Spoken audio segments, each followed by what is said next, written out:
I did jump. Ken was living up in Washington and State, I think. No, not Washington State, but Washington, D.C. area. And he was always busy, and so we didn't stay very close together. But occasionally, for a big reunion time, we would chat. Probably was closer to uh, uh, Jack Schmidt, and then before Gene Cernan died, we were very close friends.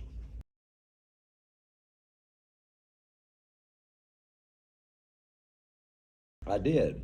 I had a special tape of country music, and it was put together by a disc jockey named Bill Bailey in Pasadena, Texas, and he got Dolly Parton and oh wait a minute, Porter Wagner and Dottie Parton to do a special half-hour show, and just for us. And then the next half hour was Chet Atkins and Jerry Reed, and then we had another half hour of Buck Owens and half hour of Merle Haggard.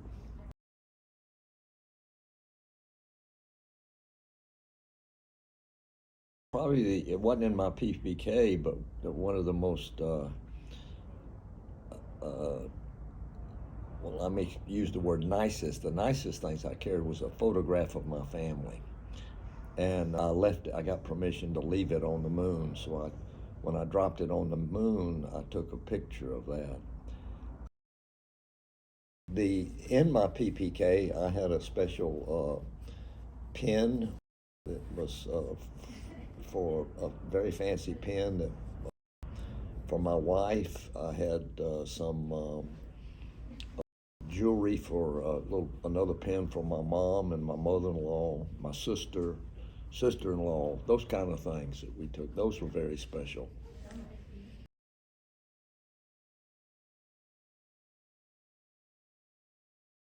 We had one in the lunar module and one on the command module, individuals. But we also had a big crew one that had in the command module, and they had these special silver medallions that commemorated Apollo 16.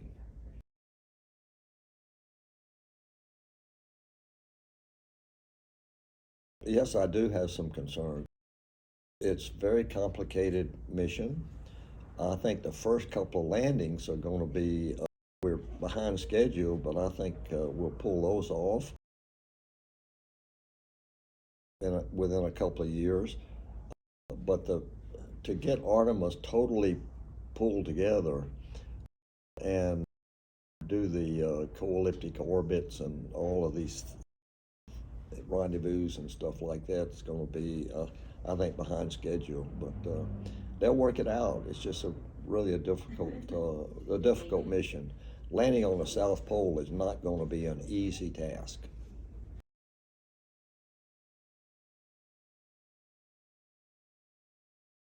It ran for a little while, but then I forgot to wind it.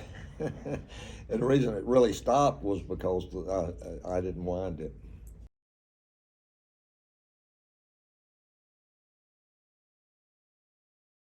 No, it wasn't like that at all. We had practiced so much that we were very familiar with our procedures, very familiar with our landing site. We knew exactly what we were going to do.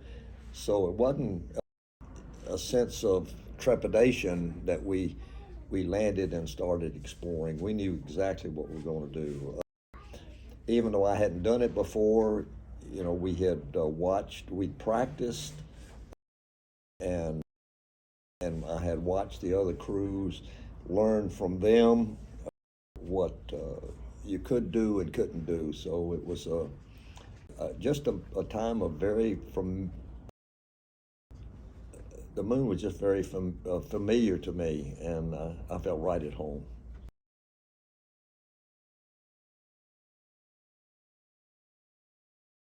Civilian, I would say I've had I don't fly much small aircraft now, but the one I liked a lot was one I borrowed from a neighbor at church, and it was a Piper Archer. Was very nice. Then I flew a Bonanzas, and I think probably Bonanza was the nicest, the V-tail.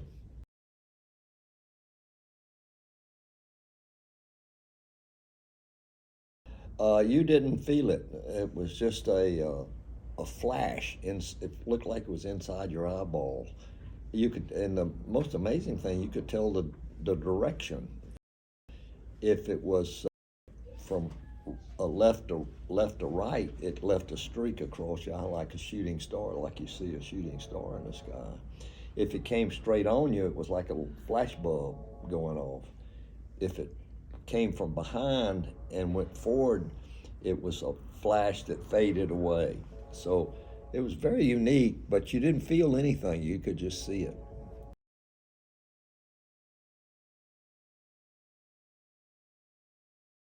Mm, yes, I would love to have flown the Blackbird, the high altitude, very speedy reconnaissance plane. And I would have loved to have been able to fly the F-35, some of the new fighters, but I was retired and they're going to let me do that.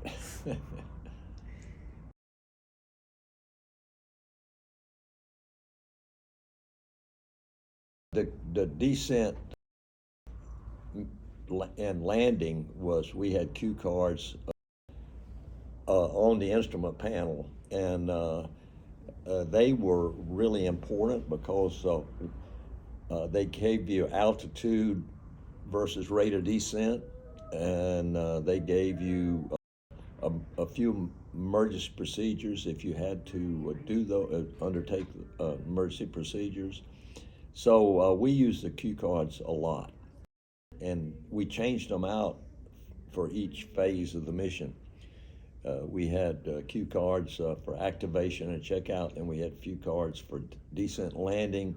We had a different set of cue cards for ascent and rendezvous. They were all very helpful.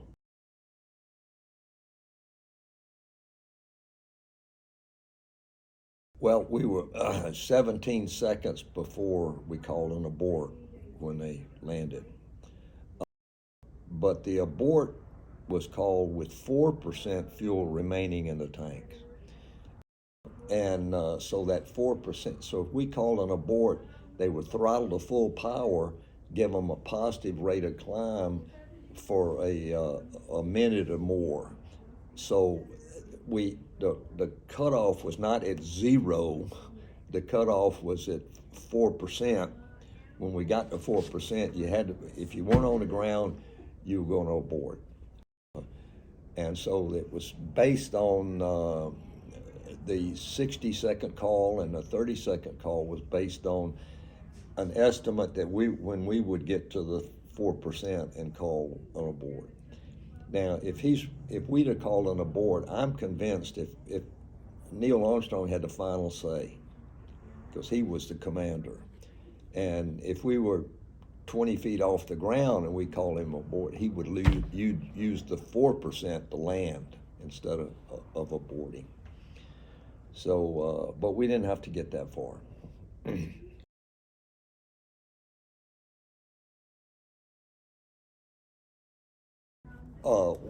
That's what Artemis is going to check out. We want to land on the South Pole because if there's water or ice if there's ice on the moon, it's at the South Pole because it's always very cold down there. And the landings are going to be much more difficult because of the roughness of the terrain. The spacecraft is a lot bigger than we had in Apollo. It's designed to stay for many days, whereas the Apollo was 3 days, and so they it's just going to be a lot more challenging missions, I think, and the rover is designed not for just a 3-day mission, but it's supposed to be 5 years. It's supposed to last. So the rover will drive from spot to spot and is supposed to be autonomous. Anyway, not Apollo, but Artemis is, I think, an order above what we did in Apollo.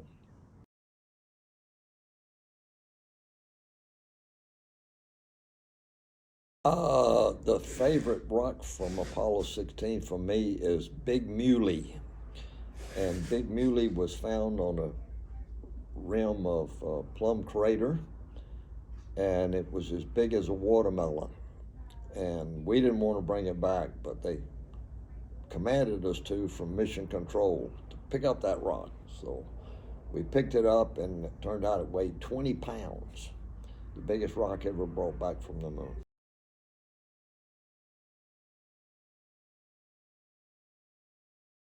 Now, Charlie came up with other astronauts, mostly the third group and a few of the second group, but they were monitoring the development of the Apollo Guidance and Navigation System. And another Air Force officer and I were getting our master's degree, and the idea was to prove that the system would work and could be controlled by human maneuvering of a sextant and a telescope.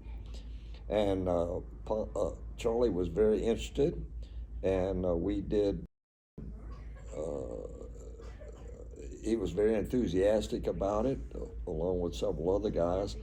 And he was so excited about his job as an astronaut. He was one of the ones that convinced me to ask him, I asked him, how do I get that job?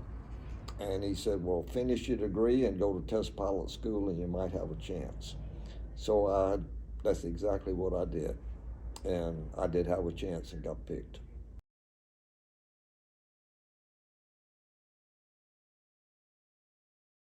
Well, it was a very simple job.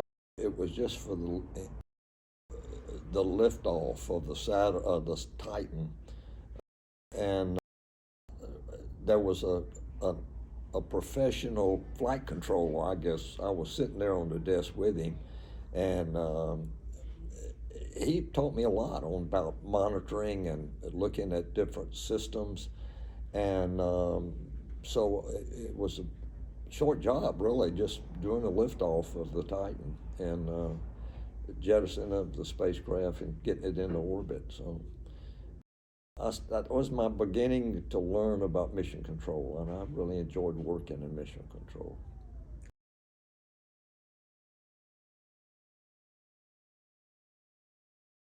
It was 18 months of very hard work.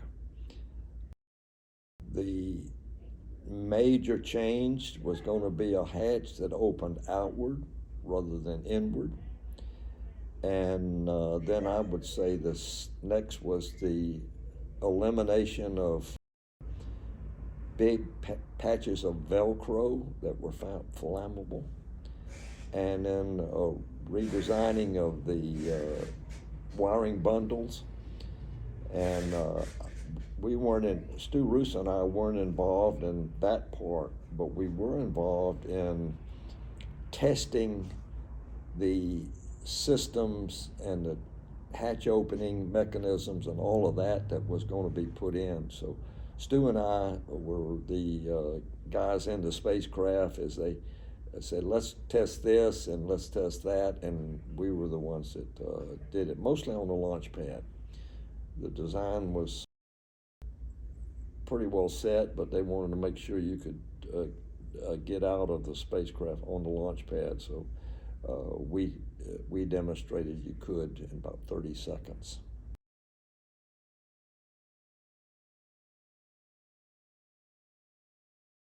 It's true. That's a true statement. I was in quarantine, and my twin brother was staying at the Holiday Inn, as was the NASA hierarchy like Rocco and others. And my brother, who didn't know them from anybody, walked out of his motel room and had forgotten his camera or something. So he looked at them and turned around and went back in, so they thought it was me and that I'd seen them, and they'd caught me being in breaking quarantine. So they called out to the astronaut quarters right away and says, "What's Charlie doing breaking quarantine?" And the guy said, "Well, he's right here." So he gave me the phone, and I said, "What you saw was my my identical twin brother." So everybody got a laugh out of it.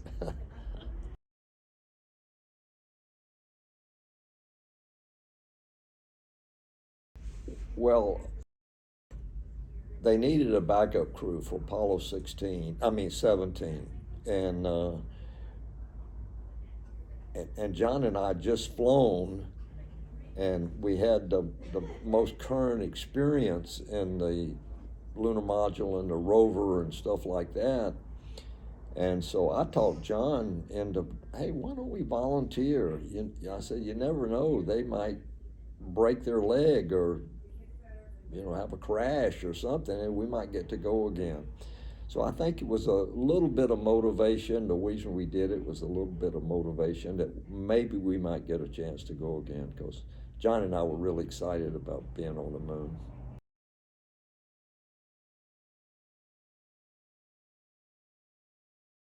Well, I think it's pretty good. I think the SpaceX's and other spacecraft that are going back and forth to the space station have been very successful. Starliner had a problem with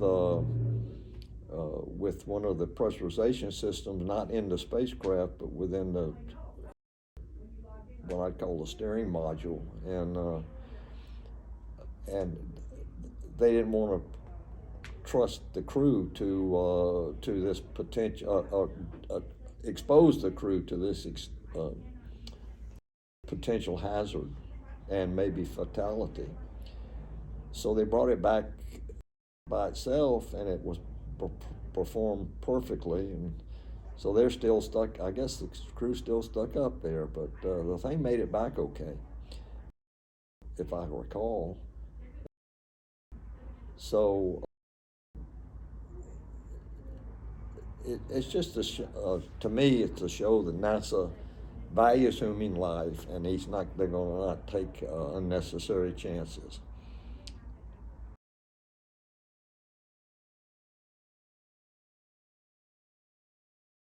Well, I think it's very important to be motivated in the career that you want to pursue.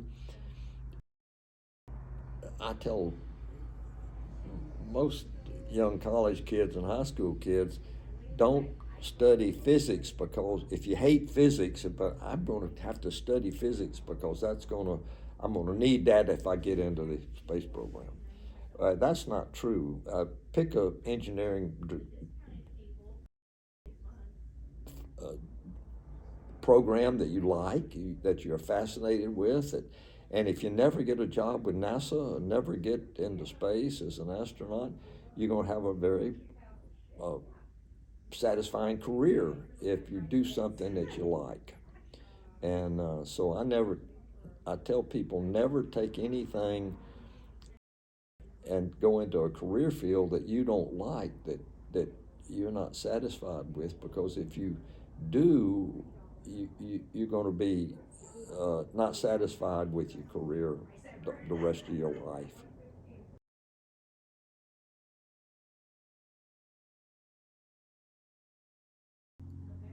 I regret that I didn't get to go again, but to be one of the 12 moonwalkers was a great experience and a great honor. The Space Shuttle was the follow-on program. They'd already picked the Skylab and the crew for the Russian Soyuz mission, and so it was going to be a wait until the first shuttles came out. And this was when I decided. I got frustrated, and I was not really challenged, if you will, and I knew it was going to be 6 or 7 years before we got got a flight. And so I got frustrated and decided to leave NASA and pursue a different career. Sometimes I look back on that and I think maybe I should have stayed for another 5 or 6 years and flown one of the early space shuttles, but that was a decision I didn't make. So even today, I'm still qualified for space flight, but at my age, they're not gonna let me. They're not gonna call me.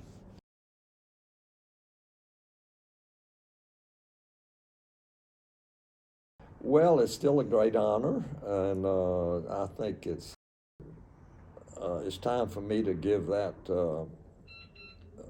title over to a Artemis astronaut, and I'm hoping that before I die, I'll see another human being land on the moon.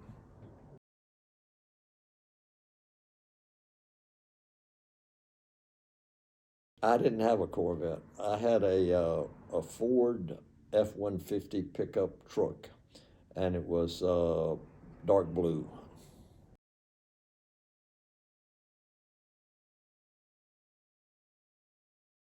The one the one I used throughout the Naval Academy, and the one at MIT.